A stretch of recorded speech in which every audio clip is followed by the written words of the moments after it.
sempre dou um exemplo. Posso dar um exemplo primeiro?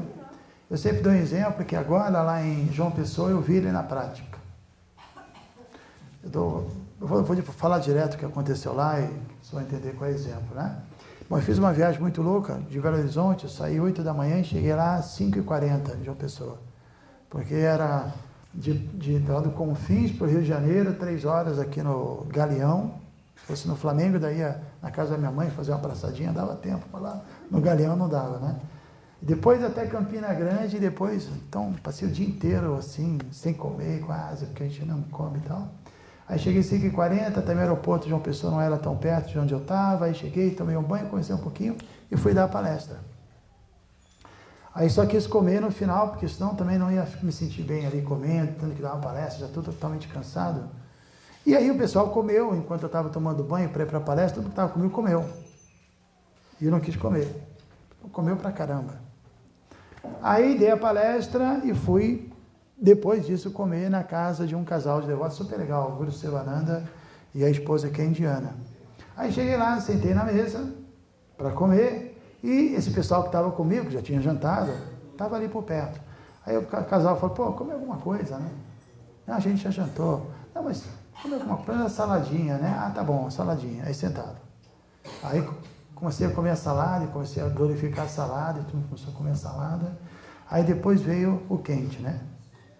Que era nem vou falar o cardápio, hoje é jejum, mas um cardápio legal. Eu comecei a glorificar, e aí a galera, que não, só para não fazer desfeita, que comeu a salada, também para não fazer desfeita, começou a comer o quente. Aí comeram bastante, aí depois veio uma sobremesa, que eu nem vou falar qual é, muito boa. E também para não fazer desfeita, eles comeram a sobremesa, né? E aí a gente ficou conversando até 1h da manhã. Ou seja, mesmo que uma pessoa está sem apetite espiritual, se ele se associa com pessoas que estão com apetite espiritual, que começam a olha esse verso, olha essa, sei lá, esse filme, olha essa história, olha esse mantra, e você começa a pegar carona com esse apetite. As pessoas, né, quem está desfrutando, porque o apetite é o tempero mais importante, né? Então quem está com apetite espiritual desfruta, né, de tudo na vida espiritual e consegue nos contagiar. Por isso que a associação é muito importante. E na prática, quem já está há muito tempo sabe disso. Às vezes você encontra pessoas muito boas e sinceras, querendo avançar, que quase não saem do lugar porque estão sozinhas. E às vezes você encontra uma outra pessoa que nem está tão pronta, mas se está colada com o pessoal certo, ela vai embora. Porque a associação é tudo. Eu ia falar exatamente disso, da sua experiência com o lapidar. Porque a gente vive numa onda de falar muito do pessimismo, de que as pessoas estão muito apegadas. E assim, às vezes que eu visitei, né, nesses encontros de lapidar, eu achei, não sei se é porque a associação é boa, mas assim, existe uma onda também de muita gente consciente. Totalmente. Né, buscando realmente estar saturado de tanto materialismo, de tanto problema, né? De tanta depressão. Então se fala depressão, a palavra depressão hoje virou, tudo é palavra depressão e crise. Como se isso também não fosse uma forma de estar aprendendo, né? De alguma forma essas duas sensações desagradáveis é que são provocadoras de ações, né? Provoca ações. E aí eu queria que o senhor falasse para mim como é que foi a sua experiência, como é que tem sido a sua experiência no lapidar no Brasil todo que eu estou vendo. É isso mesmo que eu estou falando? Ou realmente eu estou absolutamente impressionado de ver como em cada lugar tem muita gente interessada mesmo, esponja, mais do que nunca. Prontíssimos. E outra coisa, pessoas que nunca leram uma página de um livro sobre Krishna, dão contribuições valiosíssimas em reuniões. Por isso que eu falei que Krishna está soprando no ouvido de todo mundo. Esse negócio de achar nós e eles, isso aí é uma grande viagem. Nós, devotos, e eles, sabe? Isso eu acho que é o inimigo número 1 da propagação da consciência de Krishna. Então eu tenho encontrado devotos em todos os lugares. Devotos no sentido filosófico da palavra, não no sentido, talvez, institucional da palavra. Porque o que acontece? Prabhupada deu um exemplo muito interessante. Ele falou da manga. Ele disse que a manga verde também é manga. embora seja verde. E a manga é a rainha das frutas, né? Ele deu esse exemplo de uma outra coisa, mas eu faço uma conexão com o seguinte ponto. O devoto mais avançado, o Tamadikari, ele vê Cristo em tudo. Ele vê Cristo em tudo o tempo todo. Então nós temos que ser o Tamadikaris, mesmo que verde. A gente já tem que ser treinado assim, a ver Cristo em tudo, ver Cristo em todos os grupos, ver Cristo em todo lugar, porque senão a gente não vai se tornar uma manga nunca. Se a gente for um giló, nada contra, mas entende? É uma coisa amarga, é diferente. Então se desde o começo a gente ficar com essa mentalidade sectária, que é Hare Krishna, meu movimento, essa coisa que eu chamo de caixinha, né? Não sei se já ouviram falar sobre isso, eu falo sobre essa coisa da caixinha, porque eu tenho pensado muito nisso, querendo ver, né? E eu me lembro de ter pego um voo e de repente eu li uma entrevista com a filha do Nando Reis, chamada Sofia, que era muito legal. Quando a gente gravou com o Nando Reis, ela foi a nova Gokula, era super legal.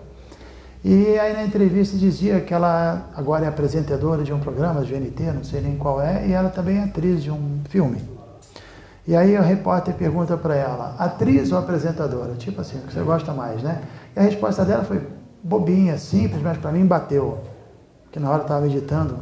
Aí ela falou, não me coloca numa caixinha. Eu falei, é isso. Se a gente fica tentando propagar a consciência de Krishna, falando, pessoal, aqui é uma caixinha. Entra nessa caixinha. Hoje em dia, ninguém quer isso. Até porque vida espiritual é você sair da caixinha. Está todo mundo já em caixinha. Se você liberar, você expandir a sua consciência. A gente entende que a caixinha tem seu valor para uma pessoa, para uma criança, diríamos assim, espiritualmente falando. Com criança, você fala, isso pode, isso não pode. Fica aqui, não sai daqui.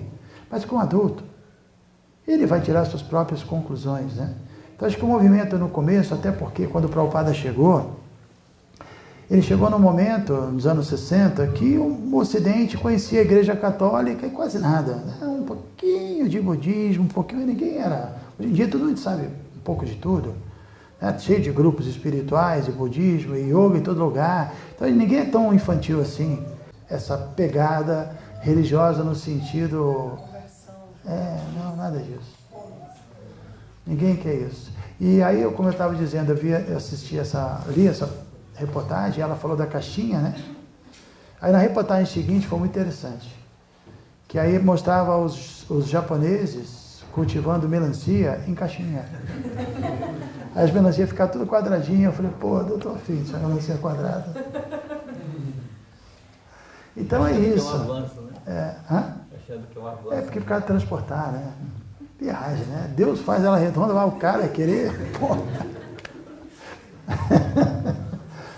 Mas também nada contra a melancia quadrada, né? Se for gostosa, tudo bem. Mas o que eu quero dizer é que a gente tem que sair um pouco dessa ideia, entendeu? De estereotipar. Se nós formos ver no Chaitanya Charitamrita, que é um livro que o Prabhupada escreveu quando o movimento já estava acontecendo, ele fala muito contra o estereótipo, porque ele já estava vendo a possibilidade da gente ter essa compreensão, né? Porque até essa coisa das roupas que a gente usa, isso é ótimo para você esconder os efeitos. É ótimo para você se sentir um pouco santo, sabe?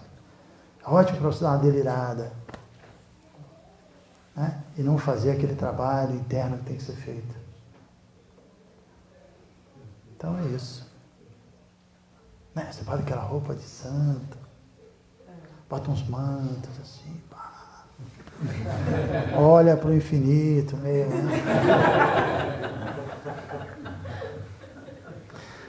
Mas na hora de você prestar conta com o Prabhupada, não sei se isso vai resolver alguma coisa, né? Eu acho que a gente tem que ser muito autêntico. E essa coisa de estereotipar tira a autenticidade. Você quer ser alguém que não é e que, sabe, vai enganar quem? Você não vai enganar nem a você mesmo. Então é ser autêntico, todo mundo o seu devoto do seu jeito. Não do jeito que a gente quer. Eu não acredito em outro jeito para ser devoto, sinceramente.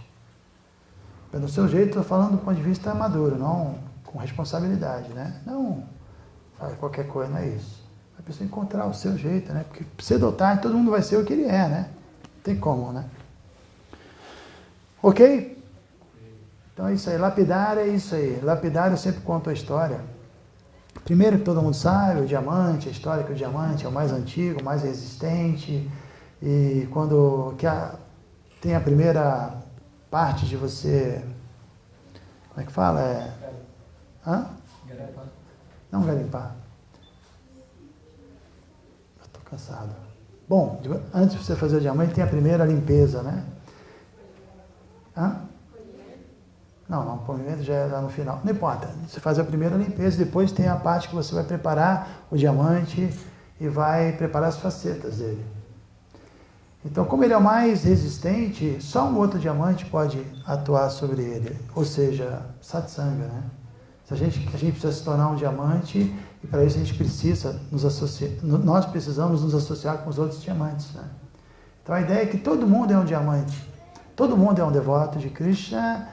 Por mais, assim, influenciado por Maya, não está 100%. Alguma coisa ali tem, meu Deus do céu.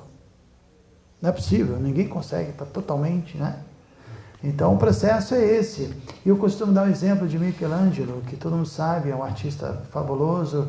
Ele conseguiu, de uma única pedra, de mais de 5 metros, esculpir Davi, né? Que é aquele Davi lindo que tem na capela. Bom, e aí perguntaram para ele se tinha sido muito difícil ele fazer aquela escultura de Davi. E a resposta foi incrível. Ele disse, foi muito difícil eu ver Davi dentro da pedra. Depois que eu vi Davi, foi fácil.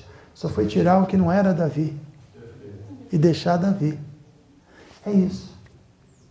É a gente entender e discutir o que não tem nada a ver, o que não é real, o que é perda de tempo, sabe? E vamos para aquilo que interessa, né?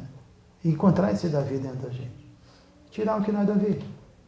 E a associação é essa, todo mundo ajudando o outro a tirar o que não é Davi, e depois tem um monte de Davi feliz da vida. Feliz da vida. Ok? Eu acho que estamos no horário nosso, vai ter uma programação. Obrigado pela presença. 10h15. Hare Krishna.